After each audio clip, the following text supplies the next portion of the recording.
محترم ناظرین، حضرت انس رضی اللہ تعالی عنہ فرماتے ہیں کہ جو شخص اس دعا کو 10 بار پڑھے گا وہ گناہوں سے ایسے پاک ہو جاتا ہے جیسے کہ اس دن پیدا ہوا تھا۔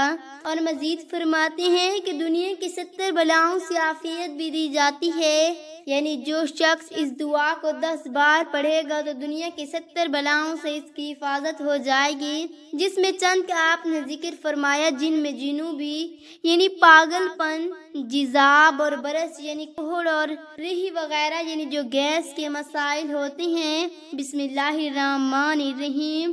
محترم ناظرین، حضرت انس رضی اللہ تعالی عنہ کی بتائی ہوئی دعا جاننے سے پہلے جان لیجئے کہ ایسا کلمہ بھی ہے جو جنت کے خزانوں میں سے ہے، وہ یہ ہے لا حول ولا قوت الا باللہ العلی العظیم۔ ان الفاظ میں بندہ اپنے کامل ناتوانی کا اظہار کرتا ہے کہ اللہ تبارک و تعالیٰ کی توفیق اور آسانی کے بغیر وہ کوئی کام نہیں کر سکتا، لہذا انسان کی ذاتی توانائی، قوت، طاقت اور ہمت جس قدر بھی زیادہ ہو لیکن اللہ تعالیٰ کی توفیق شامل نہ ہو تو اسے کسی قسم کا فائدہ نہیں دے گی۔ اور اللہ تبارک و تعالیٰ کی ذات تمام مخلوقات سے اعلیٰ و ارفع ہے، وہ اتنی عظیم ذات ہے کہ اس کے ہوتے ہوئے کوئی چیز اس سے عظیم نہیں ہو سکتی، چنانچہ ہر طاقتور چیز بارگاہ الہی میں کمزور ہے۔ اللہ تبارک و تعالیٰ کی عظمت کے سامنے ہر عظیم چیز چھوٹی اور حقیر ہے۔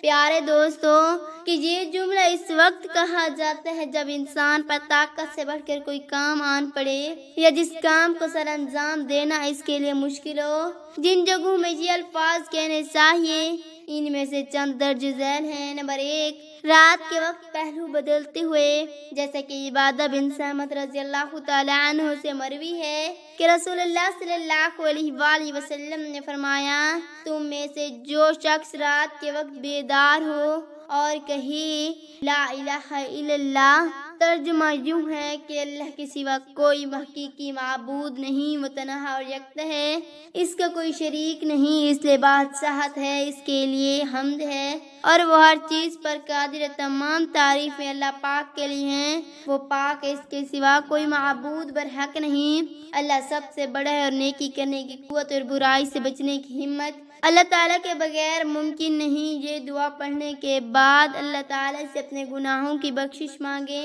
یا کوئی بھی دعا مانگے تو وہ بفضل خدا اللہ کی بارگاہ عظیم و مرتبے میں قبول کی جاتی ہے۔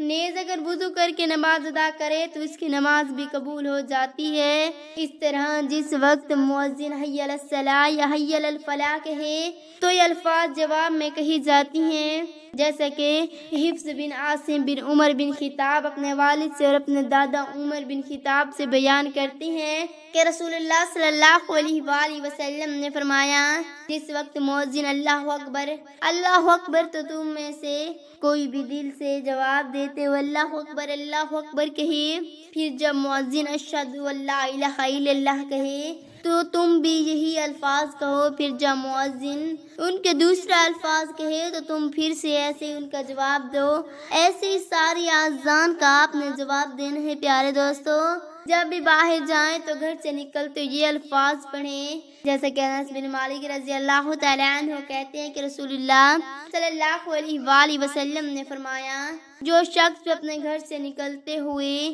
لا حول لا قوت الا باللہ یعنی اللہ کے نام سے آغاز کرتے ہوئے اللہ تعالیٰ پہ بھروسہ کرتا ہوں، نیکی کرنے کی طاقت اور برائی سے بچنے کی ہمت اللہ تعالیٰ کی توفیق کے بغیر ممکن نہیں، تو اسے کہا جاتا ہے تمہیں اللہ کافی ہے اور تم بچا لے گئے ہو، نیز شیطان بھی اس سے دور ہو جاتا ہے۔ اس بات کا اضافہ ہے کہ ایک شیطان کو دوسرا شیطان کہتا ہے، تمہارے ایسے شخص کے بارے میں کیا خیال ہے جسے ہدایت دی گئی ہے، اللہ تعالیٰ اس کے لیے کافی اور اسے بچا بھی لیا گیا ہو۔ لہذا پیارے دوستو، حضرت انس رضی اللہ تعالی عنہ سے مروی ہے کہ جو شخص اس دعا کو 10 بار پڑھے گا وہ گناہوں سے ایسے پاک ہو جاتا ہے جیسا کہ دن بدن پیدا ہوا ہے۔ اور مزید فرماتے ہیں کہ دنیا کی 70 بلاؤں سے عافیت بھی دی جاتی ہے، یعنی جو شخص اپنے دن کے آغاز میں اس دعا کو 10 بار پڑھے گا تو دنیا کی 70 بلاؤں سے اس کی حفاظت ہو جائے گی۔ جس میں چند کا نبی کریم صلی اللہ علیہ وآلہ وسلم نے ذکر فرمایا ہے۔ یہ دعا ہے جس کی فضیلت انس رضی اللہ تعالیٰ عنہ نے بیان فرمائی۔ آپ نے اس دعا کو صبح کے وقت 10 بار اس دعا کو پڑھنا ہے۔ اول و آخر ایک مرتبہ درود پاک پڑھنا ہے۔ آپ کا ہر کام بنے گا اور دن بھر آپ شیطان سے محفوظ و معمون رہیں گے۔ وہ دعا ہے لا الہ الا اللہ۔ اور جان لیجئے کہ کوئی بھی آپ نے وظیفہ کرنا تو عورتیں اپنے خاص دنوں میں وظائف کر سکتی ہیں۔ ہم نے پوری تحقیق کے ساتھ علماء کرام سے رہنمائی لینے کے بعد آپ تک یہ مسئلہ پہنچا دیا کہ اللہ تبارک و تعالیٰ کے جتنی وظائف ہے منہ کی کلی کریں، اس وظیفے کو کر لیں۔ یعنی خواتین اپنے مخصوص ایام میں اور خواتین حضرات حالت جنابت میں بھی حضرت انس رضی اللہ تعالیٰ عنہ کی بتائی ہوئی یہ دعا صبح اٹھتے 10 مرتبہ پڑھ سکتی ہیں۔ لیکن اگر آپ فضیلت کی بات ہے تو یقیناً ایک پاک صاف مرد و عورت جو کہ باوضو بھی ہوں تو اس کے وظیفے پڑھنے کی فضیلت اور برکت وغیرہ وضو و ناپاکی کی حالت میں کی کہ ذکر و اذکار سے کئی گنا زیادہ ہوگی۔ اب رہی یہ بات کہ قرآن پاک سے کوئی وظیفہ کرنا، تو قرآن پاک کی اگر کوئی بھی آیت مبارکہ ہے تو ایسی عورت جس کو وظیفے کی نیت سے یا دعا کی نیت سے پڑھ سکتی ہے۔ خلاصہ یہی نکلتا ہے کہ عورتیں اپنے خاص دنوں میں وظائف کر سکتی ہیں۔ دوسرا وظیفہ اللہ تبارک و تعالیٰ کا بہت ہی پیارا نام ہے اور بہت ہی آسان وظیفہ ہے۔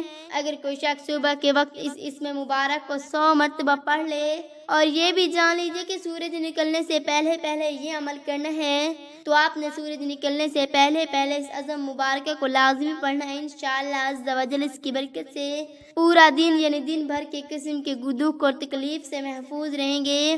تو یہ اللہ تبارک و تعالیٰ کا نام ہے۔ یا باقی سورج نکلنے سے پہلے آپ نے 100 مرتبہ اس کو پڑھنا ہے۔ انشاءاللہ عز و جل اگر اللہ تبارک و تعالیٰ سے چاہا تو آپ ضرور ہر طرح کی مصیبتوں اور دکھوں اور تکلیفوں سے محفوظ رہیں گے۔ رسول اللہ صلی اللہ علیہ وآلہ وسلم نے یہ بھی فرمایا تھا کہ جو استغفار کو لازمی پکڑتا ہے، جبکہ ایک دوسری روایت کے الفاظ ہیں کہ جو کثرت کے ساتھ استغفار کرتا ہے اس کی بخشش تو ہو گئی، قیامت کے دن اللہ رب العزت انعامات سے بھی نوازیں گے، لیکن دنیا میں بھی اللہ رب العزت ایسے شخص کے غموں کو خوشیوں میں تبدیل فرما دیتی ہیں، جبکہ اس کی تنگی کو آسانی بنا دیتی ہے، اور اللہ رب العزت ایسی جگہ سے اس کے عطا کرتی ہیں جہاں سے اس کا گمان بھی نہیں ہوتا۔ اور قرآن پاک میں اللہ رب العزت حضرت نوح علیہ السلام کی حکایت بیان کرتے ہوئے فرماتی ہیں کہ تم استغفار کر لو، اللہ رب العزت تمہارے گناہوں کو معاف فرما دیں گے۔ یہ پانی انسان زندگی کا راز ہے، تم یہ موسلادھار بارش اللہ برسائیں گے۔ تم مال و دولت کی کثرت کا ذکر کرتے استغفار کر لو، اللہ رب العزت تمہیں مال و دولت سے فرمانی عطا فرمائیں گے۔ تم اولاد کی نعمت کی ترستی ہو، استغفار کر لو، اللہ رب العزت تمہیں اولاد سے مالا مال فرمائیں گے۔ تم پھلوں سے ترستے ہو، اللہ رب العزت تمہیں باغات کا مالک بنا دیں گے۔ تم پانی کی بوند بوند کو ترستی ہو، استغفار کر لو، اللہ رب العزت تمہارے نہریں جاری فرما دیں گے۔ اے لوگو تمہیں کیا ہوگا کہ تم اللہ رب العزت کے وقار کو نہیں سمجھتے۔ اللہ پاک سے دعا ہے کہ اللہ پاک ہمیں تمام احادیث پر عمل کرنے کی طاقت و توفیق عطا فرمائے، آمین ثم آمین۔ ناظرین کمنٹ باکس میں اللہ تعالیٰ کے 99 ناموں میں سے ایک نام ضرور ٹائپ کریں۔ شکریہ۔